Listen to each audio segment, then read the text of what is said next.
मेरी प्यारी माता जी, आज मुझे बहुत खुशी है, गर्व भी है कि आज पहली बार आपके प्रदेश से राज्यसभा के सदस्य बनने के बाद आपके यहाँ आई हैं और मुझे गर्व है कि आज मुझे उनके साथ यहाँ आने का मौका मिला। श्री अशोक गहलोत जी, श्री सुखजिंदर रंधावा जी, श्री सचिन पायलट जी, श्री गोविंद दोतासरा जी, मंच पर विराजमान सभी नेतागण, मेरे प्यारे कार्यकर्ता बहनों और भाइयों, आप सबका इस सभा में बहुत बहुत स्वागत।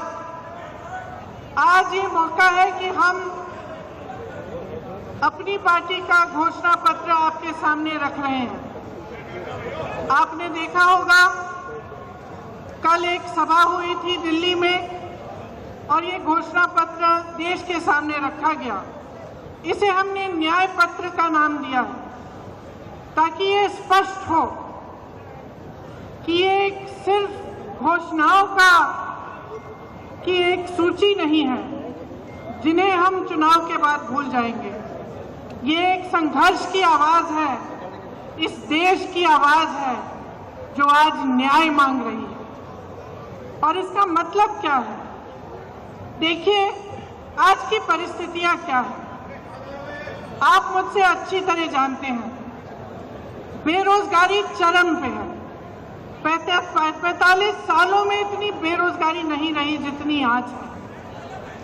आपने 10 सालों से मोदी जी की सरकार देखी, भाजपा की सरकार देखी, और अगर आप एक दूसरे से पूछते हैं,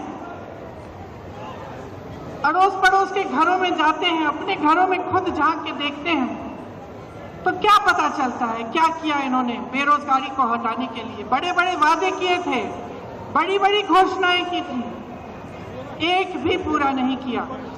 आज बेरोजगारी बहुत ज्यादा है और इन्होंने क्या किया? अग्निवीर जैसी स्कीम लाई जिससे वो बच्चे, वो नौजवान जो मेहनत करके रोज रोज वर्जिश करके टेस्ट लेते हैं सेना में जाने के लिए, उनकी आशाएं टूट गई। पेपर लीक हो रहे हैं हर प्रदेश में। जहां देखिए नौजवान मुश्किल से पढ़ाई कर रहा है, माता पिता कमाकर उसको मुश्किल से लोन लेके कैसे भी उसकी पढ़ाई करा रहे हैं, उसके ट्यूशन करा रहे हैं। पेपर लीक हो जाता है, नौकरी नहीं मिलती। ये परिस्थितियां हैं। आज महंगाई की ये परिस्थिति है कि ठीक है, चुनाव आने लगा तो 2 महीने पहले इन्होंने गैस सिलेंडर का दाम कम कर लिया, लेकिन इतने सालों से क्या दाम था? इतने सालों से आप क्या देख रहे हैं? आपका अनुभव क्या है? मेरी बहनें जानती हैं, त्योहार आता है घबराहट होती है कि कैसे खर्चा करेंगे, लिपाई पुताई कैसे कराएंगे, त्योहार के लिए नए कपड़े कैसे खरीदेंगे, दुकान जाएंगे क्या खरीद पाएंगे। ये परिस्थितियां हैं। किसानों की क्या परिस्थिति है? किसान सड़क पर आंदोलन करता है, प्रधानमंत्री जी उनकी सुनवाई ही नहीं करते। जीएसटी से मारा जा रहा है, हर चीज पे जीएसटी लगी जा रही है। पेट्रोल डीजल के दाम आसमान छू रहे हैं और किसान अपनी मेहनत से अपने बच्चों को पढ़ाता है, लिखाता है, कोशिश करता है, पूरी अपना पसीना बहाता है, अपने बेटे को सेना में भेजना चाहता है। वहां पे भी रुकावट, कमाई में भी रुकावट, महंगाई बढ़ती जा रही है, बेरोजगारी बढ़ती जा रही है। और एक अनोखी बात है, आपने देखा होगा पिछले 5 सालों में क्या इन चीजों की, ये जो परिस्थितियां हैं आपके, ये जो संघर्ष है, क्या इनके बारे में आपको टीवी पे कुछ दिखता है? क्या मीडिया में दिखता है? क्या अखबारों में पढ़ने को मिलता है कि भाजपा की सरकार आते ही राजस्थान में चिरंजीवी स्कीम बंद हो गई, कि 25 लाख की आपको बीमा मिल रही थी स्वास्थ्य के लिए, कांग्रेस पार्टी दे रही थी, और आज 5 लाख हो गया है? क्या ये चीजें आपको पढ़ने को मिलती हैं? क्या इसके बारे में आपको जानकारी मिलती है? तो परिस्थितियां इतनी खराब हैं देश में, जो गरीब है उसके लिए कोई सुनवाई नहीं है, उसके लिए कोई आगे का रास्ता ही नहीं है। बड़े बड़े उद्योगपति हैं, आपने खुद देखा किस तरह से महलों में रह रहे हैं, उनकी शादियां किस तरह से होती हैं और देश की जितनी भी संपत्ति है उनको सौंपी जाती है।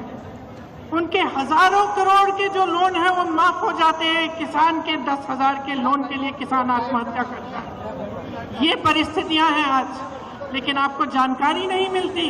आप टीवी देखते हैं तो अच्छी अच्छी चीजें दिखती हैं, सिर्फ होर्डिंग देखते हैं तो बड़ी बड़ी अच्छी अच्छी चीजें दिखती हैं, क्योंकि सबसे भीषण जो प्रहार है आज वो आपकी जागरूकता पर हो रहा है, जनता की जागरूकता पर हो रहा है आक्रमण। चाहे वो मीडिया की तरफ से हो, टीवी की तरफ से हो, भाजपा की पूरी जो मशीनरी है उसकी तरफ से हो, तो जानकारी आपको मिल नहीं रही है सही। जनता सोच रही है कि किसी का तो भला किया होगा, अच्छा अच्छा दिख रहा है, इश्तिहार टीवी पे दिख रहा है सब कुछ, तो किसी का तो भला हुआ होगा। इसीलिए